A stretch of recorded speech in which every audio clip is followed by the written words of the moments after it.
Офицер Лукас Уорд, опытный и преданный службе полицейский, проводил стандартное патрулирование в пустынной и заброшенной промышленной зоне, где пустота и тишина царили на протяжении многих лет. Солнце только начало подниматься над горизонтом, бросая тусклый свет на ржавые конструкции заводов, которые когда-то были полны жизни и суеты, но сейчас лишь напоминали о прежнем величии. В этом грязном и безлюдном месте, где каждый звук эхом раздавался в пространстве, Лукас наткнулся на нечто неожиданное — брошенный автомобиль, стоявший вдали от дороги. Сердце его забилось чаще. Он чувствовал, что что-то не так в этой странной находке. Багажник машины был слегка приоткрыт, словно что-то или кто-то пытались выбраться наружу, помимо того, чтобы отделаться от фатального испытания. Не дожидаясь, Лукас приблизился к автомобилю, чувствуя смешанное волнение и опасение. Прибыв на место происшествия, его инстинкты подсказывали, что это могло оказаться важным уликой в какой-то запутанной, потенциальной криминальной схеме. Просунув руку в багажник, он открыл его полностью и оказался перед зрелищем, которое на долгие годы запомнится ему. Внутри лежала молодая женщина. Ее руки были жестоко связаны, а глаза закрыты. Она выглядела безжизненной, но к его ужасу, в последние мгновения перед тем, как погрузиться в темноту, она, казалось, шептала имя. Кендра. Это вызвало у Лукаса чувство тревоги. Он знал, что эта ситуация требует крайне быстрого реагирования и немедленных действий. Ситуация тут же стала невыносимой. Лукас мгновенно вызвал подкрепление и скорую помощь. Его голос звучал твердо и решительно, даже когда далекие звуки сирен начинали напоминать о приближающейся помощи. Пока ждал, он начал настороженно обследовать местность, осознавая, что брошенный автомобиль и находка в нем могут быть частью гораздо более сложной и запутанной истории. Он отмечал детали. Следов борьбы в машине не обнаружилось, а номерные знаки были не из этого штата. Это только подогревало его беспокойство и чувство ответственности, которое, казалось, прорастало в нем, заставляя думать, что это происшествие может означать нечто большее, чем просто похищение. Когда парамедики прибыли, они быстро принялись за работу, чтобы проверить состояние Кендры и стабилизировать ее. Она была перенесена в больницу, где врачи начали действовать, чтобы помочь ей. Лукас оставался в ожидании, с тревогой размышляя о произошедшем. Первая информация, которую он услышал от медсестры, приняла немного облегченный оттенок. Кендра приходила в себя, хотя ее состояние оставляло желать лучшего.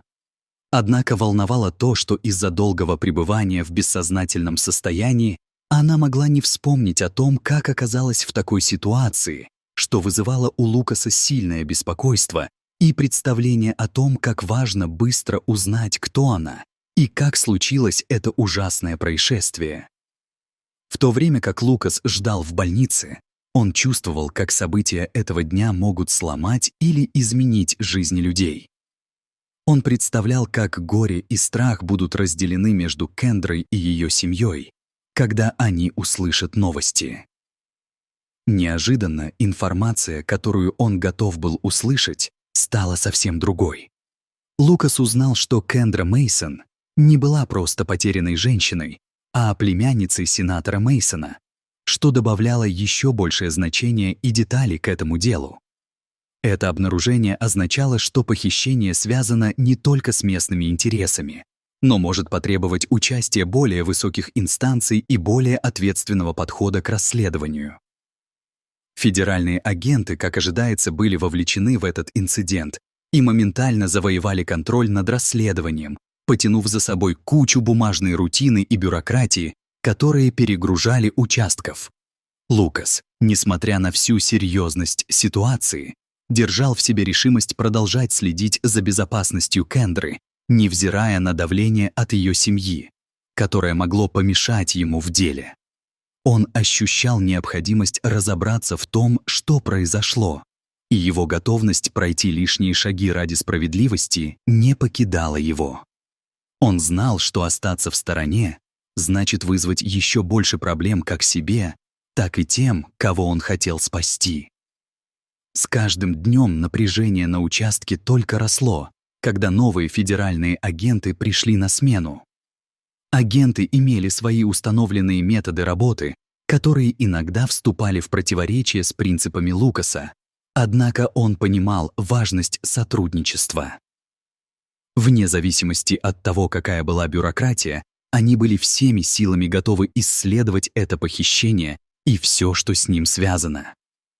Но у него было ощущение, что кодовые и активные действия могли бы привести их к правде относительно того, что действительно случилось с Кендрой.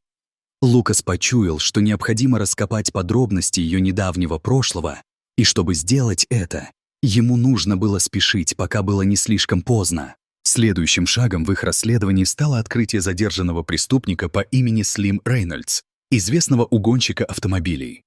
Его поймали с отпечатками пальцев в багажнике брошенной машины. Его допрос проходил с большой серьезностью, и он упорно отрицал свою причастность к похищению. Однако его анализ следующими деталями раскрыл неожиданный поворот событий. Он рассказал, что угнал машину по приказу мужчины с характерной татуировкой на руке.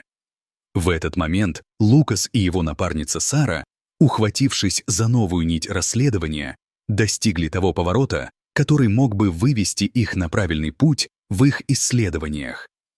Другие этапы расследования охватывали анализ видеозаписей камер наблюдения, которые находились в зоне, где была угнана машина. А когда им удалось установить улики на разыскиваемого мужчину с татуировкой, они поняли, что это может открыть дорогу к гораздо большему.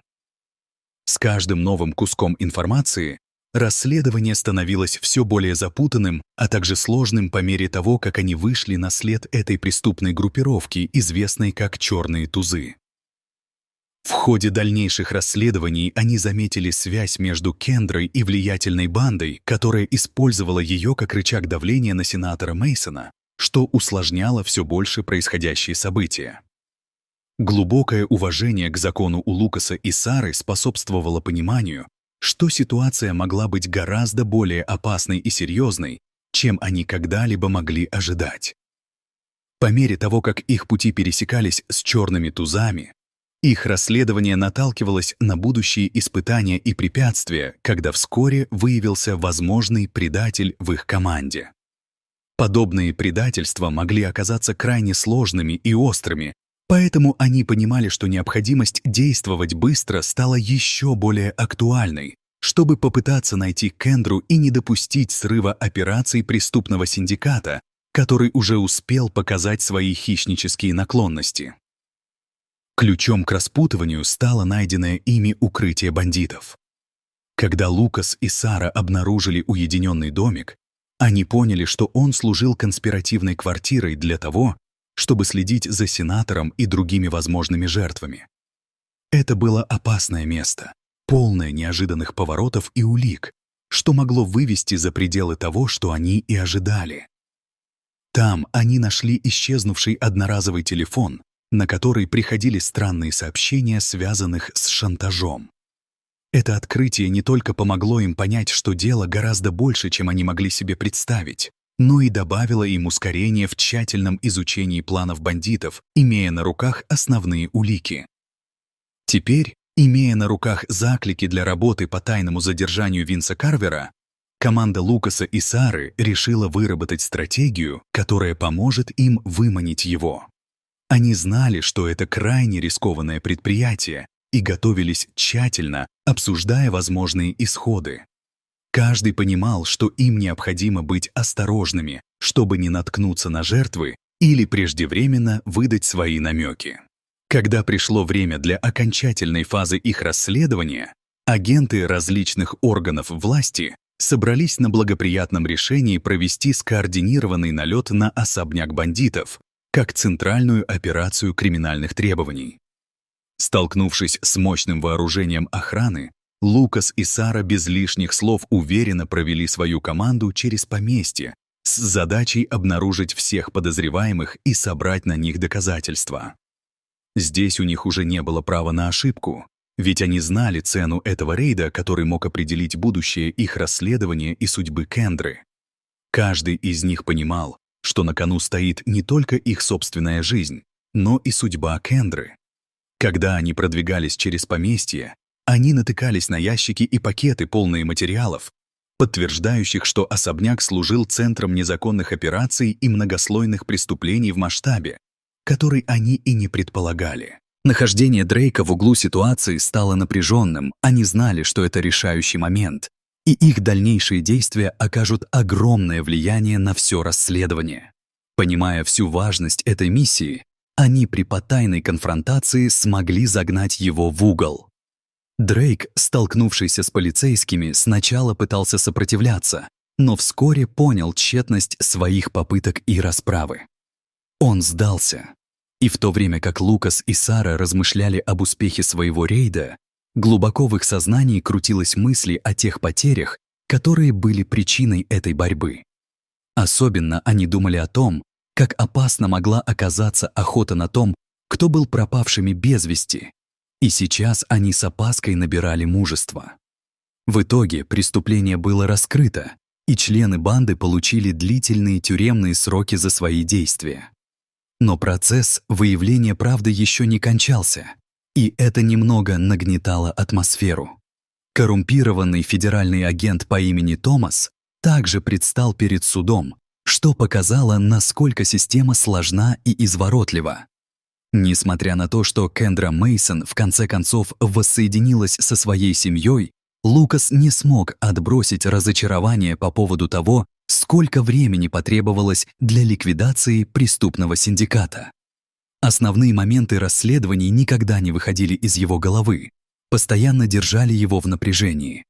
Координация между различными правоохранительными органами работала в постоянной спешке, и Лукас, сам того не желая, задавал себе вопросы о том, что бывает, если подобные операции повторяются вновь. Как именно они могли бы поменять подход к работе, чтобы подобные события не стали повторяться с новыми жертвами? Он понимал, что подобные операции должны быть максимально слаженными и в большинстве случаев делать все возможное, что будет связано с безопасностью каждого человека. С Сара они серьезно говорили об угрозах, которые по-прежнему оставались в тени. Несмотря на их успех, необходимость продолжать борьбу за избавление жизни от таких группировок становилась все более актуальной, и Лукас был готов к тому, чтобы восстанавливать или сохранить порядок не только для себя, но и для всех, кто попадает под риск. Эта работа никогда не будет окончена.